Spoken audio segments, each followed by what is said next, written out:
Hi friends, welcome to my YouTube channel Austin Baba. तो जैसा कि आप लोग कल एग्ज़ाम दे के आए हैं, पेपर तो बहुत ही अच्छा पेपर है। फिजिक्स के भी क्वेश्चन बहुत अच्छे हैं, केमिस्ट्री के भी क्वेश्चन बहुत अच्छे हैं और मैथ्स तो सबसे अच्छा है, ठीक है। लेकिन ये है कि फिजिक्स में काफ़ी सारे न्यूमेरिकल दिए हैं, थियोरेटिकल क्वेश्चन कोई भी नहीं दिया हुआ है, ठीक है। तो हम लोग पेपर जो कि पार्ट 1, पार्ट 2, पार्ट 3 में डिवाइड रहता है, तो हम लोग क्या करेंगे, पहले पार्ट 1 जो फिजिक्स पेपर है इसको हम लोग सॉल्व करेंगे। सारे जो भी न्यूमेरिकल्स दिए हैं, जो भी क्वेश्चन दिए हैं, हम लोग सारे को सॉल्व करेंगे, ठीक है। तो चलिए पहला क्वेश्चन देखते हैं। मैं क्वेश्चन पढ़ूंगा, आप लोग ध्यान से सुनिएगा, फिर उसके बाद उसका सॉल्यूशन मैं कर लिया हूँ पहले से ही कि टाइम ज़्यादा वेस्ट ना हो, ठीक है। तो चलिए मैं पढ़ता हूँ पहला क्वेश्चन। पहला क्वेश्चन है, एक उत्तल दर्पण जिसकी फोकस दूरी f है, जो एक वस्तु का प्रतिबिंब वस्तु के आकार का 1/nवां बनाता है, तो वस्तु की दर्पण से दूरी होगी, ठीक है। तो वस्तु की दर्पण से दूरी पूछा है, मतलब कि यहाँ से u का मान पूछा है, ठीक है। तो चूंकि जो हम लोग आवर्धन का फार्मूला होता है यम बराबर माइनस भी बाई यू, ठीक है। तो यम का मान दिया है 1/n, ठीक है। तो यहाँ से हम लोग क्या करेंगे, यम बराबर माइनस भी बाई यू बराबर 1/n, ठीक है। तो यहाँ से भी बाई यू माइनस भी बाई यू बराबर 1/n से हम लोग क्या करेंगे, 1/v का मान निकालेंगे, क्योंकि आगे जो फार्मूला यूज करेंगे हम लोग उसमें 1/v हमको चाहिए, ठीक है। तो यहाँ से 1/v निकाला तो आया कितना, ये -n/u, ठीक है। अब जो फार्मूला होता है फोकल लेंथ का 1/f equal to 1/v plus 1/u, ठीक है। तो यहाँ पे 1/v का मान हम लोग ये रख देंगे, ये वाला जो वैल्यू है, ये वाला वैल्यू मैंने यहाँ पे पुट कर दिया, और u का मान तो मैंने वैसे ही रहने दिया, ठीक है, क्योंकि हमको u निकालना ही है, ठीक है। अब यहाँ से हम लोग देख रहे हैं कि हमारे पास ये u यहाँ पे हो गया, ठीक है। अब यहाँ से हम लोग इसको सॉल्व करेंगे, यहाँ पे u लॉसल ले लेंगे, इसका एलसीएम, तो u आएगा ऐसे करके। यहाँ से हम क्या करते हैं, u का मान निकालेंगे, तो ये हमारा आता है n-1 ब्रैकेट में इंटू एफ। तो इस प्रकार देखते हैं कि हमारा जो विकल्प है तीसरा सही है, ठीक है।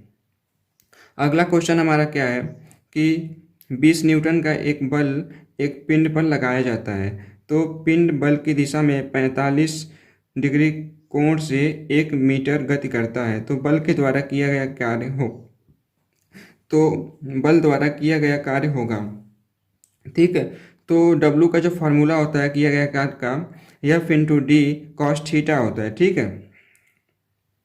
थीटा किस एंगल से विस्थापन के दिशा से जो एंगल बनता है फोर्स का, वो एंगल होता है थीटा, ठीक है। तो यहाँ एफ का मान 20 है और डी 1 मीटर है, कॉस 45 डिग्री का मान 1/√2। तो इस तरीके से इसको सॉल्व करेंगे तो हमारा आएगा 10√2 जूल, ठीक है। तो इस प्रकार से इसका भी तीसरा विकल्प सही है, ठीक है। उसके बाद तीसरा क्वेश्चन है कि 5 केजी की एक बंदूक से 0.01 केजी का गोली चलाई जाती है, ठीक है। यदि गोली का प्रारंभिक वेग 250 मीटर प्रति सेकेंड हो तो बंदूक किस गति से झटका देगी, ठीक है। तो क्वेश्चन आप लोग ध्यान से पढ़ेंगे तो आप लोगों को समझ में आ जाएगा कि ये संवेग संरक्षण का नियम जो होता है m1v1 is equal to m2v2 उससे लगेगा। तो m1 हम मान लेते हैं, 1 वाला मान लेते हैं बंदूक का, तो यहाँ से m1 5 kg हो गया बंदूक का द्रव्यमान, और जो उसका वेलोसिटी मान लिया v1, ठीक है, जो कि निकालना हमको, ठीक है। और m2 जो हो गया गोली का द्रव्यमान, और v2 जो हो गया उसका वेग हो गया, ठीक है। तो इसको सॉल्व करेंगे तो यहाँ पे आएगा v1 इक्वल टू 0.5, ठीक है। तो देखते हैं विकल्प में 0.5 कौन सा है, तो यहाँ पे सी देख रहे हैं, सी आंसर होगा। क्योंकि माइनस में दिया है, पीछे की तरफ गति कर रहा है, तो यहाँ पे इसलिए माइनस में दिया हुआ है, तो ये हमारा विकल्प सी, इसका भी विकल्प सी सही होगा, ठीक है, 0.5 मीटर प्रति सेकेंड। उसके बाद चौथा क्वेश्चन है, ये विद्युत से है। क्वेश्चन मैं पढ़ता हूँ, एक चालक में 3 मिली एम्पियर की विद्युत धारा प्रवाहित हो रही है, इसमें से 1 मिनट में बहने वाले इलेक्ट्रॉनों की संख्या होगी। तो सबसे पहले आप देखिए कि इसका जो यूनिट है करंट का मिली एम्पियर में दिया है, तो इसको हम लोग एम्पियर में कन्वर्ट कर लेंगे, ठीक है। तो 1 एम्पियर बराबर होता है 1000 मिली एम्पियर, ठीक है।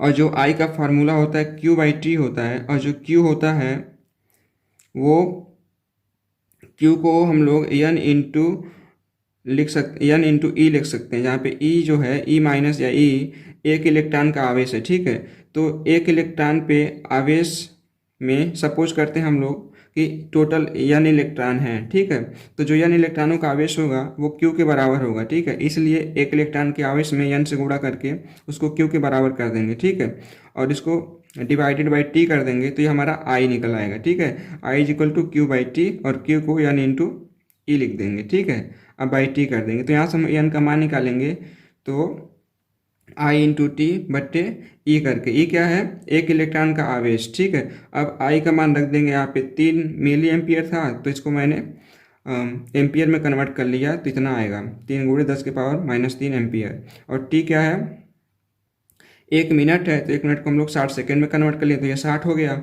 और बट्टे ई का आवेश इलेक्ट्रॉन का आवेश, तो एक इलेक्ट्रॉन का आवेश होता है 1.602 गुणे 10 के पावर माइनस 19 कूलाम। ठीक है, तो यहाँ से इसको सॉल्व करेंगे तो ये लगभग 10 की पावर 18 आएगा। ठीक है, तो इतने इलेक्ट्रॉन यहाँ से पास करेंगे 1 मिनट में। ठीक है, तो इस प्रकार से हमारा विकल्प कौन सा सही है, पहला विकल्प सही है। ठीक है, अब देखते हैं हम लोग अगला क्वेश्चन क्या है।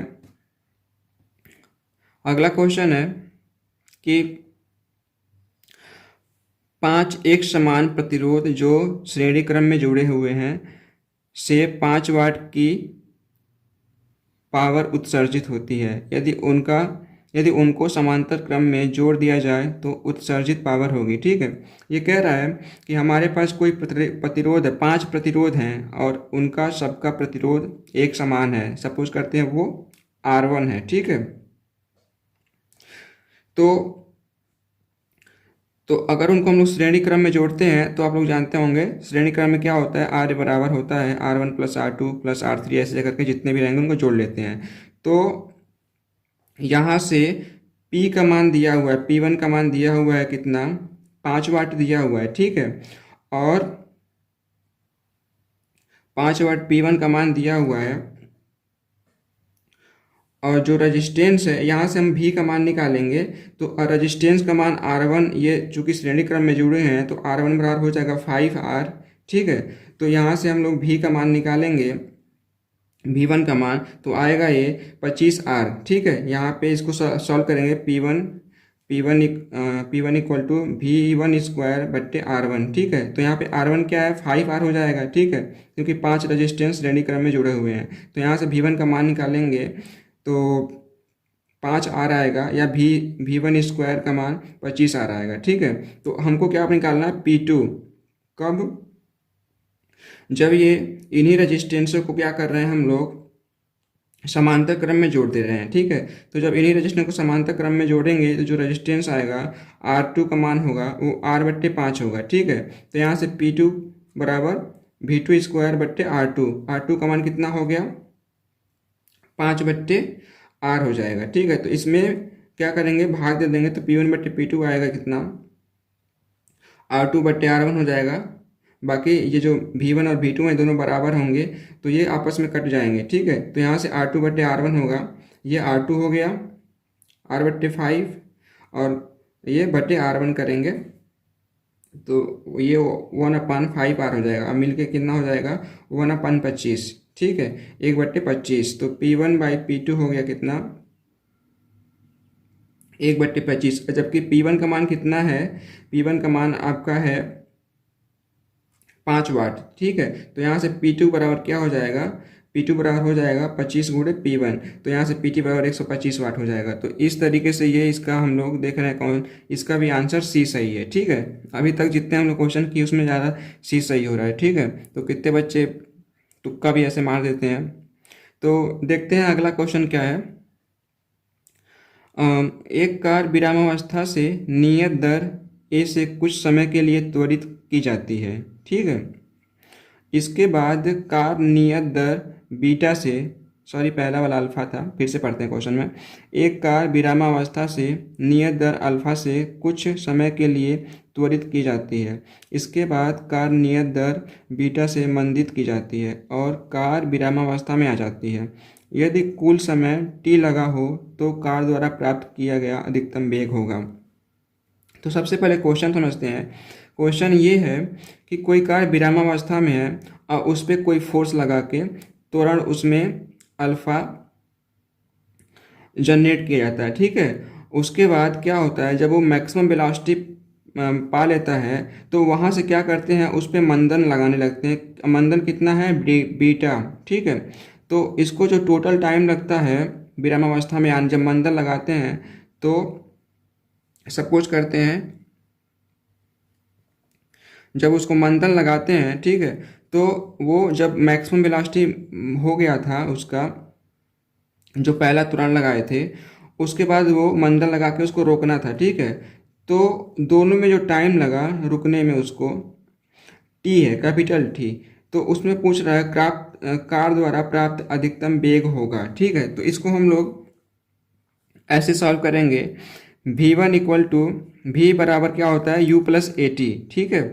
तो यहाँ पे जो आरंभिक वेग है u बराबर 0 है और ए टी जो फार्मूला है, ए के जगह पे अल्फ़ा कर देंगे और t1 के जगह पे मान लेते हैं कि कब तक उसको अल्फ़ा त्वरण से कब तक उसको चलाया गया, t1 टाइम तक, ठीक है। तो यहाँ से v बराबर हो जाएगा 0 प्लस अल्फ़ा t1। तो यहाँ से v बराबर आएगा अल्फ़ा t1। इसको समीकरण 1 मान लिया, ठीक है। अब इसी प्रकार क्या है कि जब ये मैक्सिमम वेलोसिटी, क्योंकि जब त्वरण बढ़ना चालू हुआ इसका वेलोसिटी, ठीक है, तो मैक्सिमम जहाँ पे वेलोसिटी गया वहाँ से अब क्या मंदन चालू हो गया। तो यहाँ से मंदन चालू हो गया, वही उसकी मैक्सिमम वेलोसिटी होगी, ठीक है। तो अब कह रहा है कि इसके बाद कार नियत दर बीटा से मंदित की जाती है, ठीक है। तो मंदित इसी वेलोसिटी से की जाएगी, ठीक है। तो इसलिए यहाँ पे जो इनिशियल होगा इसका सेकेंड केस में वो भी हो जाएगा, ठीक है। जो तो यहाँ पे v बराबर 0, क्योंकि लास्ट में जाकर रुक जा रही है। और इसका इनिशियल क्या होगा, जहाँ से शुरू हुआ था, यहाँ से शुरू हुआ था, तो यही इसका क्या होगा, यहाँ पे यही इसका इनिशियल हो जाएगा। तो यहाँ पे v माइनस बीटा मंदन है तो माइनस और बीटा, और ये सब कुछ कर लेते हैं कि ये t2 टाइम लगा, ठीक है। तो यहाँ से इसको सॉल्व करेंगे तो v बराबर आएगा बीटा t2। तो देख रहे हैं v बराबर अल्फा t1 आ रहा है और v बराबर बीटा t2 आ रहा है। तो दोनों को बराबर कर देंगे यहाँ से, तो आएगा अल्फा t1 बराबर बीटा t2। तो यहाँ पे अल्फा बट्टे बीटा का मान निकालेंगे, तो t2/t1 आएगा। अब क्या करते हैं हम लोग, दोनों पक्षों में एक जोड़ देते हैं। दोनों पक्षों में एक जोड़ेंगे तो आपको ये मिलेगा अल्फा प्लस बीटा बट्टे बीटा बराबर t1 प्लस t2 बट्टे t1, ठीक है। तो यहाँ से क्या करेंगे, तो चूंकि जो t1 प्लस t2 है यही टोटल टाइम है, ठीक है। t1 प्लस t2 है यही टोटल टाइम है, तो इसको कैपिटल T हम लोग लिख देंगे। तो यहाँ पे मैंने लिख दिया है अल्फा प्लस बीटा बटे बीटा बराबर capital T, t1 plus t2 के जगह पे कैपिटल T बटे t1, ठीक है। अब यहाँ से t1 का मान निकालेंगे, तो t1 का मान निकालेंगे तो ये बीटा कैपिटल T हो जाएगा और बटे में अल्फा प्लस बीटा हो जाएगा, ठीक है। तो अब v का मान हमको निकालना था, जो मैक्सिमम वेलोसिटी प्राप्त किया था उसने, ठीक है। तो v का मान यहाँ पे अल्फा t1 है, ठीक है। कोई सा भी वैल्यू ले सकते हैं। तो अल्फा t1 के जगह पे हम लोग, अल्फा तो है ही पहले से, t1 के जगह पे हम लोग यही वैल्यू रख देंगे। तो हो जाएगा क्या, अल्फा बीटा बट्टे alpha plus beta into capital T। तो ये आंसर हो जाएगा। इस तरीके से हमारा आंसर क्या हो गया, आंसर इसमें भी सी सही हो गया, ठीक है। अब देखते हैं अगला क्वेश्चन। कह रहा है कि एक हवाई जहाज 40 मीटर उत्तर जाता है। तो सबसे पहले जब आप लोगों को ऐसे दिशा वाला सवाल दे तो आप लोगों को ऐसे ही एक डायरेक्शन शो करने के लिए एक ग्राफ बना लेना चाहिए। तो ये नॉर्थ हो गया, ये साउथ हो गया, उत्तर दक्षिण, ये पूरब पश्चिम, नॉर्थ साउथ ईस्ट वेस्ट, ठीक है। तो कह रहा है अब मूल बिंदु जो होता है इसका, यहाँ से चलना स्टार्ट करते हैं जहाँ भी वो कहता है, ठीक है, क्वेश्चन के अनुसार।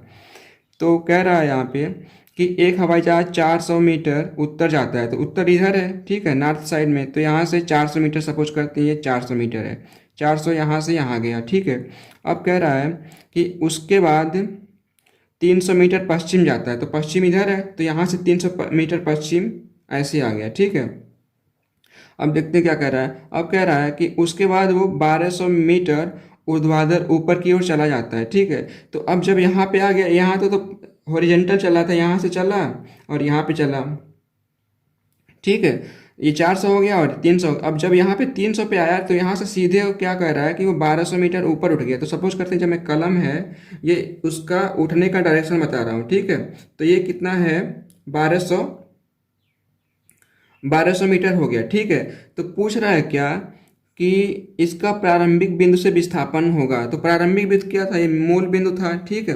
तो यहाँ से इसको समझने के लिए हम लोग ऐसे लेंगे, जो प्रारंभिक बिंदु ये था सेंटर वाला, इसको ऐसे मिलाएंगे जो लास्ट में ऊपर पहुंचा होगा 1200 मीटर पे।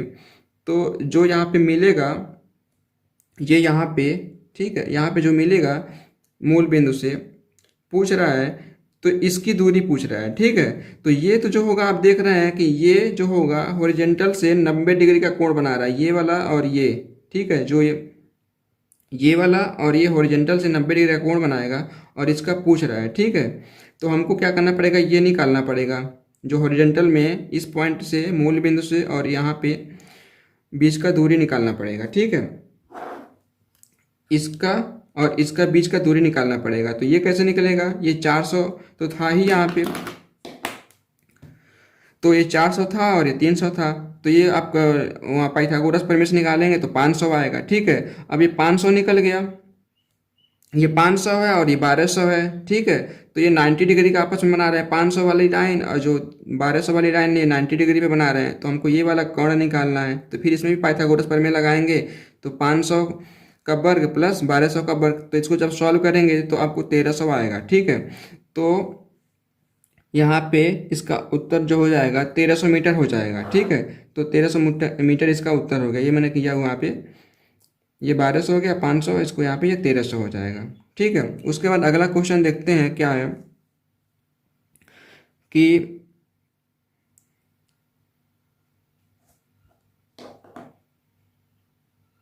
अगला क्वेश्चन है 0 डिग्री सेल्सियस की 2 किग्रा बर्फ को 20 डिग्री सेल्सियस के 8 किग्रा पानी के साथ मिश्रित किया जाता है, तो मिश्रण का अंतिम ताप होगा, ठीक है।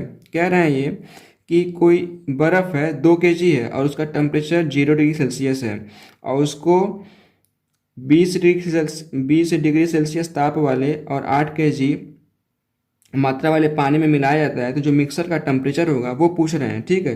तो ये कैलोरीमेट्री का सिद्धांत आप लोगों ने पढ़ा होगा कि दी गई ऊष्मा बराबर ली गई ऊष्मा।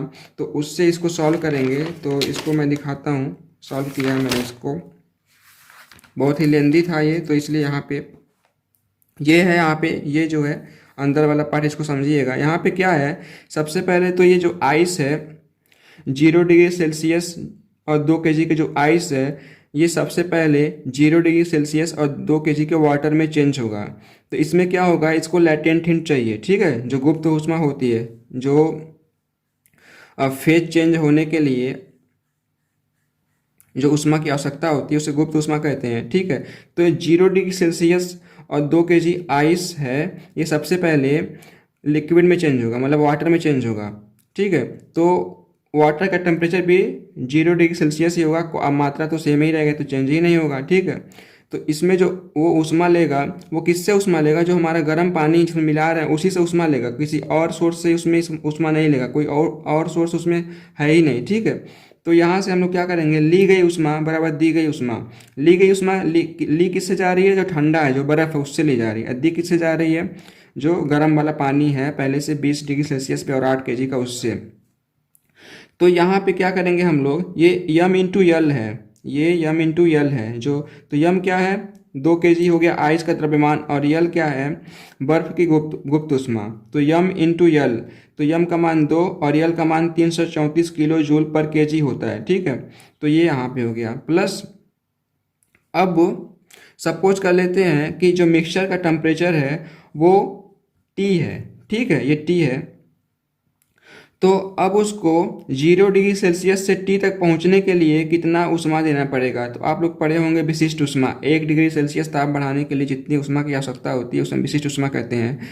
तो उसका फार्मूला होता है m1 S1 डेल्टा टी, ठीक है। तो m1 हो गया, m1 2 केजी है, ठीक है। S1 विशिष्ट ऊष्मा और डेल्टा टी सपोज करते हैं कि जो टेम्परेचर मिक्सर का मिला वो T है, तो उसमें से इसका जो 0 डिग्री सेल्सियस घटाएंगे, ठीक है, 0 डिग्री सेल्सियस घटाएंगे, ये 0 ही रहेगा यहाँ पे, ये यहाँ पे 0 ही रहेगा, ठीक है।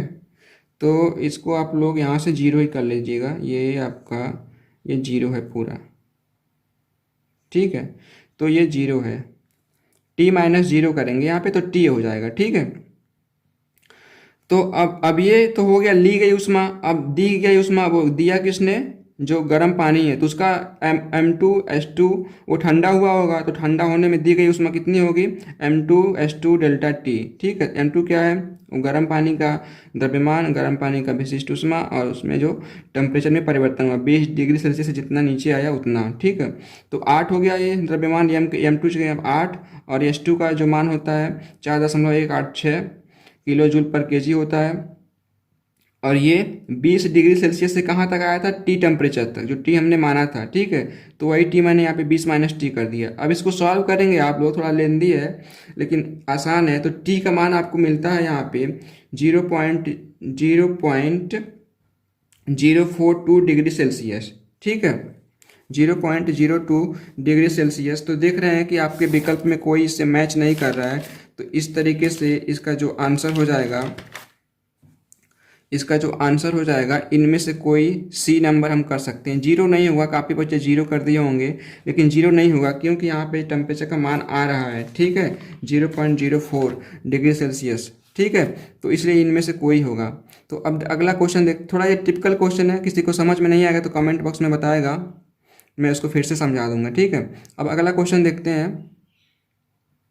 अगला क्वेश्चन है कि किसी क्षण एक कुंडली के साथ 8 गुणे 10 की पावर -4 वेबर का चुंबकीय फ्लक्स संबद्ध है, ठीक है। तो ये φ1 का मान दिया हुआ है, और 0.2 सेकेंड के पश्चात यह बदलकर 4 गुणे 10 की पावर -4 वेबर हो जाता है। तो कुंडली में प्रेरित विद्युत वाहक बल का मान बताइए। एकदम सीधे सीधे फार्मूला पे क्वेश्चन है ये।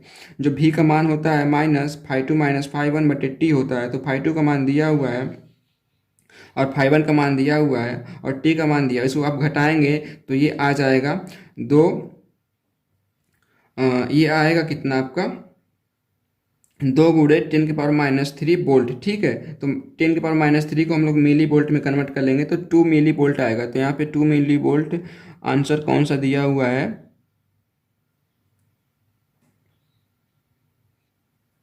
तो इसका आंसर होगा ये 2.0 मल्टीप्लाइड बाई 10 की पावर -3, ठीक है। तो ये वोल्ट में आएगा, ठीक है। तो 1 वोल्ट बराबर होता है 10 की power -3 milli volt, sorry 1 volt बराबर होता है 10 की पावर -3 वोल्ट, ठीक है। तो यहाँ से सॉरी यहाँ पे क्या करेंगे, जो वोल्ट में आया इसको मिली वोल्ट में कन्वर्ट करेंगे तो ये आ जाएगा 2 मिली वोल्ट, ठीक है। जैसा कि आप लोग आप विकल्प में देख रहे हैं तो सब पॉइंट में दिया हुआ है। तो क्वेश्चन ये गड़बड़ लग रहा है, मे भी दशमलव गलती से लग गया हो, लेकिन सारे पे दशमलव गलती से नहीं लग सकता। तो आप लोग यहाँ पे इसको भी सी आंसर सही कर सकते हैं, ठीक है। तो ये क्वेश्चन एक तरीके से गलत कह सकते हैं, ठीक है। अब देखते हैं 10वां क्वेश्चन क्या है कि एक 4 केजी का द्रव्यमान तथा दूसरा 1 केजी का द्रव्यमान एक समान गतिजी से गति कर रहे हैं, उनके रेखीय संवेग का अनुपात ज्ञात करें, ठीक है। तो ये पूछ रहा है रेखीय संवेग क्या होता है, P/m/v। तो ये m/v का रेशियो पूछ रहा है, ठीक है, m1v1 बट्टे m2v2 पूछ रहा है। और कह रहा है कि इनका द्रव्यमान एक का 4 केजी है, दूसरे का 1 केजी है, और तो इनमें गतिज ऊर्जा बराबर है, ठीक है। तो यहाँ से हाफ m1v1 स्क्वायर बराबर हाफ m2v2 स्क्वायर करेंगे तो यहाँ से आएगा, आपको मिलेगा कि यहाँ से क्या m1 बट्टे m2 इक्वल टू होगा v2 बट्टे v1 स्क्वायर, ठीक है। इसको सॉल्व करेंगे, इसको आप सॉल्व करेंगे तो ये नीचे निकल के आएगा, ठीक है। तो यहाँ से निकल के आएगा क्या, v2 बट्टे v1 जो होगा वो 2 संबंधी 1 होगा, ठीक है। तो अब m1 बट्टे v1 करेंगे, m1 v1 बट्टे m2 v2। तो यहाँ से m1 बट्टे m2 का मान है 4 बट्टे 1 और v1 बट्टे v2 का मान है 1/2, तो इसको सॉल्व करेंगे तो 2 आएगा। ठीक है, तो यहाँ से उनके संवेग में जो अनुपात होगा 2:1 का होगा, और ये हो गया आपका सी। देख रहे हैं अभी तक सी ही आंसर सही हो रहा है, तो लगभग सब सी ही ऐसे लग रहे हैं कि सारे पता नहीं कौन पेपर बना दिया है, सारे आंसर सी हैं। ठीक है, तो इसका हो गया आंसर सी। अब अगला क्वेश्चन देते हैं 11 नंबर। एक प्रेक्षक समुद्र के किनारे खड़ा है जो कि प्रति मिनट 54 तरंगे नोट करता है। ठीक है, तो ये प्रति मिनट 54 तरंगे हैं, तो फ्रीक्वेंसी हो गया 54 पर मिनट। ठीक है, तो पर मिनट को हम लोग पर सेकंड में कन्वर्ट कर लेंगे, तो ये फ्रीक्वेंसी एफ इक्वल टू 54 प्रति मिनट, तो इसको 54/60 कर लिया, प्रति सेकेंड हो गया है, तो एफ बराबर क्या होगा 9/10 प्रति सेकेंड। ठीक है, अब पूछा है क्या, तरंग का वेग होगा, तरंग दैर्घ्य दिया है 10 मीटर, तरंग दैर्घ्य क्या है 10 मीटर, तो तरंग का वेग होगा तो भी बराबर होता है एफ इंटू लेमडा। एफ क्या फ्रीक्वेंसी और लेमडा तरंग दैर्घ्य, तो एफ का मान 9/10 और लेमडा का मान 10 मीटर, तो यहाँ से 9 मीटर प्रति सेकेंड हो गया वेलोसिटी। तरंग का वेलोसिटी क्या हो गया 9 मीटर प्रति सेकेंड, तो यहाँ से आंसर कौन सा सही है आपका 9 मीटर बी सही है। ठीक है, उसके बाद अगला क्वेश्चन है 12 नंबर कि 2000 ग्राम पानी का ताप 10 डिग्री सेल्सियस से 50 डिग्री सेल्सियस तक बढ़ाने के लिए आवश्यक ऊष्मा की मात्रा होगी। ठीक है, तो 2000 ग्राम पानी का ताप, यम का मान हो गया 2000 ग्राम, और 10 डिग्री सेल्सियस से 50 डिग्री, तो इसमें डेल्टा टी का मान होगा 50 - 10, तो ये 40 हो जाएगा। ठीक है, ये भी क्यू बराबर एम सी डेल्टा टी से लगेगा, तो ये एम हो गया। और ये 1 कैलोरी का जो डेफिनेशन होता है क्या, 1 कैलोरी क्या होता है कि 1 डिग्री सेल्सियस टेम्परेचर का ताप बढ़ाने के लिए जितनी ऊष्मा की आवश्यकता होती है, 1 डिग्री सेल्सियस टेम्परेचर का ताप 1 केजी के लिक्विड का बढ़ाने के लिए जितनी ऊष्मा की आवश्यकता होती है उसे हम लोग बोलते हैं 1 कैलोरी। तो यहाँ से हमने एस का मान 1 ले लिया। ठीक है, तो यहाँ से M S into delta T, तो ये आ गया हमारा 8000, ये 80,000 कैलोरी। ठीक है, उसके बाद अगला क्वेश्चन है 13 नंबर। 13 नंबर क्वेश्चन क्या है कि एक ओम प्रतिरोध के एक तार को इस प्रकार खींचा जाता है कि उसका व्यास 0.25% परिवर्तित हो जाता है, तो तार के प्रतिरोध में प्रतिशत परिवर्तन बताइए। ठीक है, तो यहाँ से आप लोग जानते हैं कि आर बराबर होता है रो एल बाई ए। ठीक है, एल तार की लंबाई, ए क्या है क्रॉस सेक्शनल एरिया। तो क्या करेंगे हम लोग, तो चूंकि लेंथ उसका खींच के बढ़ाया जा रहा है तो उसके वॉल्यूम में कोई चेंजेस नहीं होगा। ठीक है, मतलब खींचने से पहले वॉल्यूम तार का और खींचने के बाद वॉल्यूम सेम होगा। ठीक है, तो ये दिमाग में होना चाहिए। ठीक है, हम क्या करेंगे ऊपर नीचे ए से मल्टीप्लाइड कर देंगे। ठीक है, तो ए से मल्टीप्लाइड करेंगे तो ये मैंने किया, यहाँ पे नीचे ए स्क्वायर हो गया, ऊपर एक क्या यहाँ पे बचा हुआ है। ठीक है, तो ये रो एल इंटू ए, एल इंटू ए क्या हो जाएगा बेलन का आयतन, जो तार होता है वो बेलनाकार ही तो होता है। ठीक है, तो ये क्रॉस सेक्शनल एरिया हो गया ये वाला, तो ए हो गया, और लेंथ क्या है इसका टोटल एल है, तो ये बेलन का आयतन हो गया, तो एल इंटू ए हो गया रो। अब देखते हैं कि पूरी ये क्वांटिटी जो होती है एल ए, ये तो वॉल्यूम हो गया और ये कांस्टेंट होती है। ठीक है, इसको मैंने भी यहाँ पे लिख दिया, तो आर बराबर रो भी बाई ए स्क्वायर। ठीक है, अब ए स्क्वायर को हम लोग डायमीटर के रूप में चेंज कर लेते हैं, तो चेंज करेंगे तो ये आएगा रो भी 4/पाई, और यहाँ पे डी क्या है नीचे आता है, तो इसको जब हम लोग सॉल्व करेंगे तो डी -4 ऊपर आएगा। ठीक है, ठीक है, तो अब क्या करते हैं इसको हम लोग परसेंटेज चेंज में कन्वर्ट करेंगे, तो ये होगा आर को हम लोग डेल्टा R/R लिख देंगे बराबर, और जो माइनस है तो माइनस, और 4D/D। ठीक है, तो 4D/D दिया है -2.5। ठीक है, तो -2.5 को 4 में मल्टीप्लाई करेंगे तो 1 आएगा, और ये -1 होगा, इसका मतलब ये है माइनस का कि ये रजिस्टेंस जो होगा कम हो जाएगा। ठीक है, तो इसमें एक देखिए कौन सा दिया हुआ है आंसर, तो एक इसमें डी आंसर सही है। ठीक है, तो इसका हो गया आंसर डी। अब अगला क्वेश्चन है कि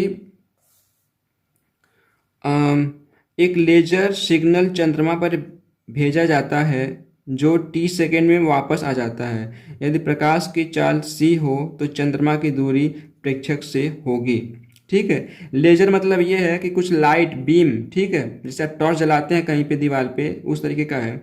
तो ऐसा कुछ ये लोग सिस्टम भेज रहे हैं चंद्रमा पे, और वो टी सेकेंड में वापस आ जाता है। ठीक है, तो सपोज करते हैं कि चंद्रमा से दूरी जो है एक्स है। ठीक है, तो ये लाइट यहाँ से मारे, यहाँ से गया, फिर वापस आया, तो ये ट्रैवल कितना दूरी किया, एक्स गया और एक्स आया, तो 2x हो गया, टोटल डिस्टेंस 2x। और जो प्रकाश की चाल है वो c है, तो दूरी बट्टे चाल से करेंगे तो समय मिल जाएगा हमको। तो ये 2x बट्टे c बराबर कैपिटल T। ठीक है, हमको x का मान निकालना है, तो CT/2 हो जाएगा। इसको सॉल्व करेंगे तो CT/2 देखिए कहाँ दिया पे, तो ये b दिया हुआ है, ABCD, तो CT/2 दिया हुआ है, b आंसर, तो ये सही हो जाएगा। अब देखते हैं 15वां क्वेश्चन। ये बहुत ही अच्छा सवाल है, व्हीट स्टोन ब्रिज का सवाल है ये। इसमें कह रहा है कि कुल प्रतिरोध होगा, ए बी के मध्य कुल प्रतिरोध होगा। ये 2 दिया है, 2 दिया है, ये 2 दिया है, 2, और ये 10 ओम दिया हुआ है। अब कह रहा है कि ए और बी के बीच में, ये ए और बी हैं, इनके बीच में प्रतिरोध ज्ञात करिए। ठीक है, तो आप लोग पढ़े होंगे या नहीं भी पढ़े होंगे तो जान लीजिए, एक होता है व्हीट स्टोन ब्रिज। ठीक है, इस तरीके का एक सिस्टम होता है विद्युत में, तो उसको व्हीट स्टोन ब्रिज बोलते हैं। तो उसमें क्या होता है, इसको मान लेते हैं R1, इसको R2, इसको R3, इसको R4। ठीक है, तो उसमें देखते हैं कि व्हीट स्टोन ब्रिज हमारा बैलेंस है कि नहीं। तो बैलेंस होने के लिए क्या चेक करते हैं, R1/R2 बराबर होना चाहिए R3/R4 के। तो R1/R2 बराबर R3/R4, तो देख रहे हैं बराबर है, 2/2 बराबर 2/2। तो ये हमारा व्हीट स्टोन ब्रिज है। तो जब ये दोनों बराबर होते हैं, बैलेंस होता है व्हीट स्टोन ब्रिज, तो जो बीच का होता है रेजिस्टेंस, इसका कोई मतलब ही नहीं होता है। ठीक है, फालतू का लगा होता है, तो इसको हम लोग ऐसे मान सकते हैं कि लगा हुआ ही नहीं है। ठीक है, तो इसको हम लोग क्या करेंगे, हम निगलेक्ट कर देंगे। अब जो बचा क्या, ये 2 और ये 2 और ये 2, ये 2, तो ये दो क्या है, अब सीरीज में समांतर क्रम में जुड़ गए। ठीक है, तो समांतर क्रम में जुड़ेंगे तो क्या होगा, इनका समांतर क्रम में यहाँ पे जोड़ेंगे, सॉरी सीरीज में है ये, माफ कीजिएगा, श्रेणी क्रम में है। तो श्रेणी क्रम में जोड़ेंगे तो क्या होगा, ये 2 और 2 ये 4 हो जाएगा, उसी प्रकार ये 2 और 2 4 हो जाएगा। ठीक है, तो इस तरीके से हमारे पास एक रेजिस्टेंस ऐसे बन गया, ये इसका 4 हो गया ये। ठीक है, अब इसका भी ऐसे करके 4 हो गया। ठीक है, अब हमको यहाँ पे इसके बीच का निकालना है। तो अब देख रहे हैं कि ये समांतर क्रम में हो गए, तो ये 1/r बराबर 1/4 प्लस 1/4। ठीक है, तो ये 2/4 हो गया और 1/2 हो गया, तो 1/r बराबर 1/2, तो इसलिए r बराबर 2 ओम हो गया। ठीक है, तो 2 ओम इसमें आंसर दिया है। देखिए कौन सा, सी, इसका भी देखिए सी आंसर सही है। ठीक है, अब अगला क्वेश्चन देखते हैं हम लोग 16 नंबर, कि एक 4 न्यूटन का, देखिएगा आप लोग इसको समझ लीजिएगा, मैं इसको फिर से समझा देता हूँ, हट गया था ये। ठीक है, जो इस तरह का सिस्टम होता है, इसको हम लोग व्हीट स्टोन ब्रिज से क्या किए हैं, तोड़ लेते हैं। व्हीट स्टोन ब्रिज क्या होता है, एक सिस्टम होता है इलेक्ट्रिकल का, जिसमें रेजिस्टेंस ऐसे सीक्वेंस में जुड़े रहते हैं। तो उसमें हम लोग चेक करते हैं कि व्हीट स्टोन ब्रिज बैलेंस है कि नहीं है। तो R1/R2 अगर बराबर होता है R3/R4 के, R1/R2 बराबर R3/R4 अगर बराबर होता है, तो जो बीच का रजिस्टेंस जो लगा होता है उसका कोई मतलब नहीं रह जाता। ठीक है, इसको लगाएं चाहे नहीं लगाएं तो फालतू का होता है। ठीक है, तो इसको हम लोग निगलेक्ट कर सकते हैं। तो वो मैंने चेक किया, तो बैलेंस है 2/2 बराबर 2/2, तो बैलेंस है, तो इसको हम लोग निगलेक्ट कर सकते हैं। अब और ये और अब ये रजिस्टेंस और ये रजिस्टेंस क्या है, सीरीज में, श्रेणी क्रम में है। तो इसको हम लोग जोड़ेंगे तो 2 और 2 4 हो गया, तो ये मैंने 4 लिख दिया यहाँ पे। ठीक है, और इसी प्रकार से इसका भी है, तो इसको भी 4 लिख दिया। अब ये क्या है, समांतर क्रम में है, तो समांतर क्रम में आप लोग लगा ही लेंगे, इतना तो होशियार हो ही हैं आप लोग। तो इसको R बराबर क्या आ गया यहाँ पे, 2 ओम। ठीक है, अब अगला क्वेश्चन देखते हैं क्या है, कि एक 4 न्यूटन का एक समान बल एक 40 की ग्रह के पिंड पर 2 मीटर की दूरी तक कार्य करता है। ठीक है, पिंड के द्वारा प्राप्त की गई गतिज ऊर्जा ज्ञात करिए। ठीक है, ये कह रहे हैं कि जैसे कोई चीज़ रुका हुआ है, ठीक है, इस पे क्या किए, 4 न्यूटन का फोर्स लगाए, और कहाँ तक लगाए, 2 मीटर तक लगाए। ये 2 मीटर है। ठीक है, तो ये यहाँ पे u बराबर क्या होगा, 0 होगा, और यहाँ पे जाके कुछ वेलोसिटी होगा। ठीक है, उसके बाद कह रहे हैं कि ये 2 मीटर हो गया, और 40 की ग्रह इसका जो यम है वो यहाँ पे मैंने लिख दिया है। तो यहाँ पे तो जब इसको फोर्स लगाया तो कुछ त्वरण इसमें उत्पन्न हो जाएगा, तो त्वरण मान लिया ए है, तो F बराबर m इंटू ए होता है।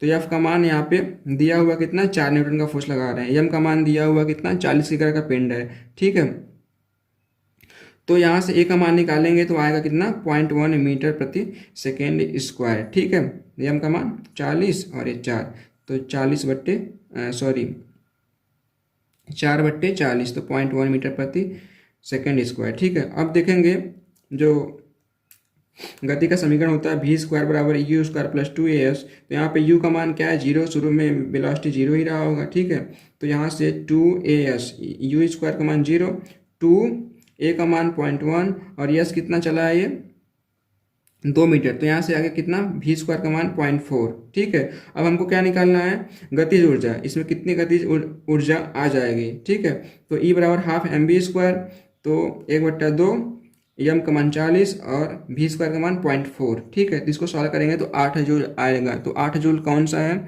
आंसर है सी। ठीक है, अब देखते हैं अगला क्या है। इसमें अगला है,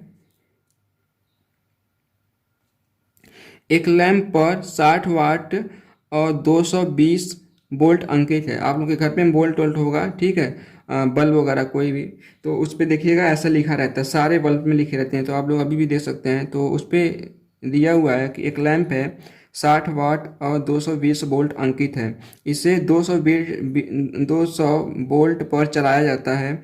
ऊर्जा की खपत दर लगभग होगी। ठीक है, तो यहाँ पे क्या दिया हुआ है, P1 का मान दिया हुआ है 60 वाट, V1 का मान दिया हुआ है P1 क्या पावर, V क्या वोल्टेज। तो P1 60 वाट, V1 220 वोल्ट। ठीक है, तो यहाँ से हम लोग R का मान निकालेंगे, R1 का मान। तो R1 का मान आएगा क्या, यहाँ पे V स्क्वायर बट्टे P। तो ये हो गया 220 गुणे 220, V स्क्वायर हो गया ये। ठीक है, और बट्टे P कितना 60, तो ये ओम होगा। ठीक है, अब P2 का मान हमको पूछ रहा है। अब V2 का मान दिया हुआ है और जो R2 और R1 हो गए बराबर ही होंगे, तार का रेजिस्टेंस तो बराबर ही रहेगा। ठीक है, तो यहाँ पे अब क्या करेंगे, फिर इसी वाले फार्मूले का यूज करेंगे, P2 बराबर V2 स्क्वायर बट्टे R। ठीक है, तो V2 स्क्वायर हो गया, ये V2 स्क्वायर हो गया। V2 का मान कितना, 200 वोल्ट, तो 200 गुणे 200 बट्टे R का मान कितना आया था, ये आया था 220 गुणे 220 बट्टे 60। तो इसको सॉल्व करेंगे आप लोग, तो ये लास्ट में आएगा 6000/121। तो ये लगभग आता है 49 के आसपास कुछ आता है। ठीक है, तो ऐसा कुछ विकल्प में हमारे दिया हुआ नहीं है, तो इसलिए जो उसको सबसे नज़दीक आंसर है 50, पहला वाला, उसको हम लोग सही लगा देंगे। तो ये 50 जूल हो गया। ठीक है, अब अगला क्वेश्चन देखते हैं क्या है। अगला क्वेश्चन है कि एक ही पदार्थ के दो गोले जिनकी त्रिज्याएं R और 2R हैं, ठीक है, एक दूसरे के संपर्क में है। तो ये समझ के लीजिए, ये छोटा है R जिसका रेडियस है, ठीक है, और ये इसका 2R है, दोनों सटा के रखे हुए हैं। ठीक है, तो पूछ रहा है कि उनके बीच लगने वाले आकर्षण बल का मान समानुपाती होगा। तो आप लोग नियम पढ़े होंगे, न्यूटन का गुरुत्वाकर्षण का जो नियम होता है, या फिर जो प्रोपोर्शनल होता है, दोनों पिंडों के बीच की दूरी के वर्ग के व्युत्क्रमानुपाती होता है। ठीक है, तो दोनों के बीच की दूरी क्या हो गई, R + 2R, 3R हो गया। ठीक है, प्रोपोर्शनल हो गया 1/, टोटल जो डिस्टेंस हो गया 3R के। ठीक है, इसको कन्वर्ट करेंगे तो ये 9R² हो जाएगा। ठीक है, तो 9 कांस्टेंट है, तो समानुपाती में इसको भी हटा देंगे हम लोग, तो ये हो गया 1/R²। ठीक है, तो R² ऊपर जाएगा तो R⁻² हो जाएगा। तो चूंकि समानुपाती में पूछा है, तो समानुपाती में इसको बट्टे में नहीं छोड़ते हैं, बट्टे के ऊपर ले जाते हैं। तो समानुपाती में क्या होगा, R⁻² के होगा। ठीक है, तो R⁻² कौन सा है, आंसर पहला सही है। ठीक है, R⁻², ये -2, ये 18वां का जो है R⁻² के समानुपाती होगा। ठीक है, अब अगला क्वेश्चन देखते हैं क्या है कि 150 kg का एक स्कूटर 108 किमी प्रति घंटा की एक समान चाल से गति करता है। तो गाड़ी को 10 सेकंड में रोकने के लिए आवश्यक बल की गणना कीजिए। दिया है कि 150 kg का एक स्कूटर है और उसकी स्पीड कितनी है, 108 किलोमीटर प्रति घंटा। ठीक है, तो किलोमीटर प्रति घंटा को हम लोग सबसे पहले क्या करेंगे, मीटर प्रति सेकंड में चेंज करेंगे तो 5/18 से गुणा कर लेंगे तो आएगा कितना 30 मीटर प्रति सेकंड। ठीक है, और भी क्या है, रुक जा रहा है गाड़ी, तो जो हमारा अंतिम वेग होगा भी बराबर 0। जब का मान हमको निकालना है तो भी बराबर u-80, चूँकि ब्रेक लगा रहे हैं तो मंदन होगा। ठीक है, तो यहाँ पे भी का मान 0 और u का मान कितना इनिशियल 30 मीटर प्रति सेकेंड। तो इसको सॉल्व करेंगे तो a का मान आएगा 3 मीटर प्रति सेकेंड स्क्वायर। तो यह बराबर होता है m इंटू ए। ठीक है, तो m का मान 150 है और a का मान 3। ठीक है, तो 15 3 45, तो ये 450 न्यूटन है, मतलब 450 न्यूटन का फोर्स लगाएगा। तो जो 150 केजी की गाड़ी है और इनिशियल भी 108 किमी प्रति घंटा है, वो जाके रुक जाएगी। ठीक है, तो ये रहा इसका सवाल। ठीक है, अब अगला क्वेश्चन देखते हैं। तो इसमें 450 न्यूटन विकल्प कौन सा दिया हुआ है, सी वाला। ठीक है, इसका भी सी सही है। देखिए अब दिया है 20वां सवाल। 20वां सवाल दिया हुआ है, दो लेंस जिनकी क्षमता 2.5D और 1.5D हैं को एक साथ संयोजित किया जाता है तो नए लेंस की फोकस दूरी होगी। ठीक है, तो ये सवाल मैंने लगाया हुआ है यहाँ पे, बहुत ही आसान सवाल है ये है 20वां सवाल। ठीक है, तो जो क्षमता होती है लेंस की क्षमता, उनको जब संयोजित करते हैं तो वो जुड़ते चले जाते हैं, जैसे P बराबर P1 प्लस P2। ठीक है, तो P1 2.5 मान लेते हैं और P2 1.5 जोड़ेंगे तो आएगा 4D। ठीक है, 4D, तो यह बराबर होता है फोकल लेंथ बराबर 1/D मीटर। ठीक है, तो 1/D का है तो 1/4 कर दिया, मीटर हो गया। अब मीटर को हम लोग सेंटीमीटर में चेंज करेंगे तो 100 से गुणा कर देंगे, तो यह बराबर हो गया 100/4, तो ये हो गया 25 सेंटीमीटर। ठीक है, तो 25 सेंटीमीटर उत्तर हो गया ए, तो ए सही है। उसके बाद पूछा है अगला सवाल कि यदि सरल लोलक का द्रव्यमान 2 गुना कर दिया जाए तो आवर्तकाल क्या होगा। ठीक है, तो आवर्तकाल का फार्मूला होता है 2πL/√में L/g। तो इसमें कहीं भी द्रव्यमान नहीं आ रहा है। ठीक है, तो आवर्तकाल जो होगा द्रव्यमान पे डिपेंड नहीं करेगा। ठीक है, तो आंसर बी सही होगा, इसका समान बना रहेगा। ठीक है, क्योंकि द्रव्यमान पे डिपेंड नहीं करता आवर्तकाल। ठीक है, अब अगला क्वेश्चन है 22 नंबर कि यदि पृथ्वी की त्रिज्या और द्रव्यमान दोनों को 50% कम कर दिया जाए तो गुरुत्वीय हो जाएगा। ठीक है, तो आप लोग फार्मूला जानते होंगे, जी बराबर होता है जो स्मॉल जी होता है ये सार्वत्रिक गुरुत्वाकर्षण नियतांक कैपिटल जी और m/r²। ठीक है, ये क्या है, कैपिटल जी सार्वत्रिक गुरुत्वाकर्षण नियतांक, m क्या है, अर्थ का मास है, और ये अर्थ का क्या है, रेडियस है। ठीक है, तो ये फार्मूला होता है, रिलेशन होता है। ठीक है, तो यहाँ से क्या कह रहा है, इसको मान लेते हैं G1 और ये तो कांस्टेंट रहेगा ही, ये m/E1 और ये R1। ठीक है, तो इसमें रख दिया, इसी पर G2 कर लेंगे हम लोग। तो अब कह रहा है कि दोनों जो उसका रेडियस है और द्रव्यमान है आधा कर दे रहे हैं। ठीक है, तो m2 के जगह पे m/E2 के जगह पे हम क्या करेंगे, m/E1/2 कर लेंगे। ठीक है, m/E1/2 करेंगे यहाँ पे, तो m/E1 और जो m2 का अनुपात होगा वो तो फ्रेंड्स ये 22 नंबर क्वेश्चन फिर से देखते हैं, उसमें कैलकुलेशन कुछ मिस्टेक हो गया था। ठीक है, तो देखते हैं हम लोग इसको। तो फार्मूला क्या होता है, जी बराबर कैपिटल G/m/E/r²। ठीक है, जहाँ पे जी एक्सेलरेशन ड्यू टू ग्रेविटी गुरुत्वीय त्वरण, जी सार्वत्रिक गुरुत्वाकर्षण नियतांक m/e अर्थ का जो मास है, और ये r/e उसका रेडियस अर्थ का। ठीक है, तो ये कह रहा है कि तो इसको मान लेते हैं G1, ये m1 और ये re2। ठीक है, re1, या इसको Gm1 और ये r1²। ठीक है, अब कह रहा है कि G2 के केस में क्या है कि इसका जो द्रव्यमान है वो आधा कर दे रहे हैं। ठीक है, m1/2 कर दे रहे हैं, और जो r का मान है ये भी 2 कर दे रहे हैं। तो इसको सॉल्व करेंगे, G2 का मान यहाँ से क्या आएगा, Gm1/2, और ये इसको सॉल्व करेंगे तो आएगा कितना, ये 4/r1²। ठीक है, तो यहाँ से आएगा मान क्या है, G/m1 और ये 2 दूना 4 हो जाएगा, तो ये हो गया R1 स्क्वायर गुणे 2, ठीक है। तो G2 इक्वल टू हो गया 2 इंटू GM1 R1 स्क्वायर, और ये क्या है, ये G1 का मान है, ठीक है। तो ये यहाँ से हो जाएगा G2 बराबर 2G1, ठीक है। मतलब ये G1 का जो G2 का मान होगा सेकेंड केस में, जब रेडियस हाफ कर दे रहे हैं और द्रव्यमान भी हाफ कर दे रहे हैं, तो उस केस में ये G1 का डबल 2 गुना हो जाएगा, ठीक है। मतलब 100 तो पहले तो था ही, और 100 और बढ़ जाएगा उसमें, ठीक है। तो ये 100% की वृद्धि हो जाएगी। तो ये इसमें पहला वाला आंसर सही है कि 100% अधिक हो जाएगा, ठीक है।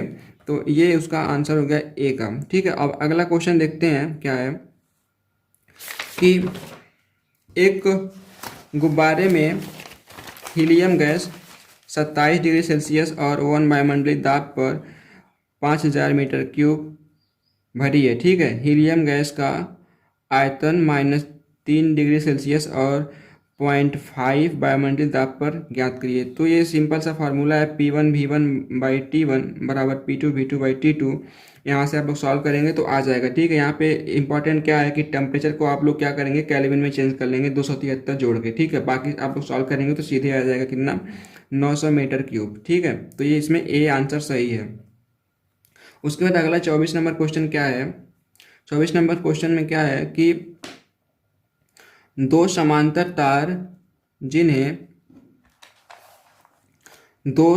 तार जिनमें प्रत्येक में एक निश्चित विद्युत धारा I प्रवाहित हो रही है, ठीक है, के बीच विद्युत धारा को दोगुना कर दिया जाए तो बल हो जाएगा, ठीक है। तो फार्मूला होता है यूनिट लेंथ पे लगने वाला बल का, अगर कोई पैरेलल लाइन इस प्रकार से है तार, ठीक है, और इसमें धारा प्रवाहित हो रही है I, और इसमें भी I ही है, ठीक है। कह रहा है कि अगर इसको 2I कर दिया जाए, इसको 2I, तो जो इनके बीच में बल काम करेगा वो कितना हो जाएगा, ठीक है।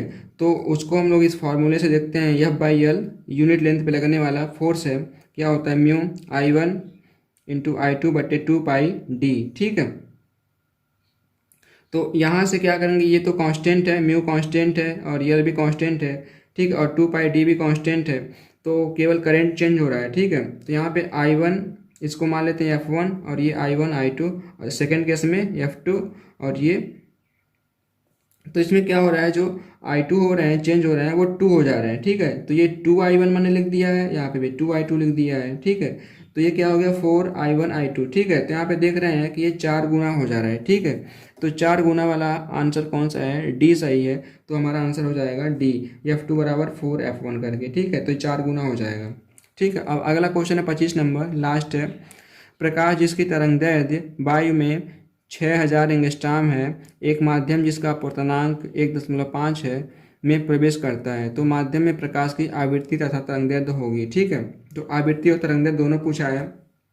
तो दिया क्या, तरंगदैर्ध्य 600 एंगस्ट्रॉम, और जो अपवर्तनांक है जिस माध्यम में पूछा है उसका 1.5 है, ठीक है।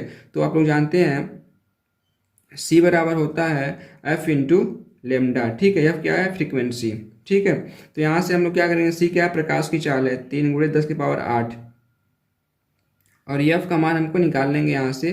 तो 600 जो 6000 एंगस्ट्रॉम है, इसको मीटर में कन्वर्ट कर लेंगे, ये गलती नहीं करेंगे आप लोग, पहले इसको मीटर में कन्वर्ट करेंगे। तो यहाँ से F का मान आएगा, आप लोग सॉल्व करेंगे तो F का मान आएगा ये,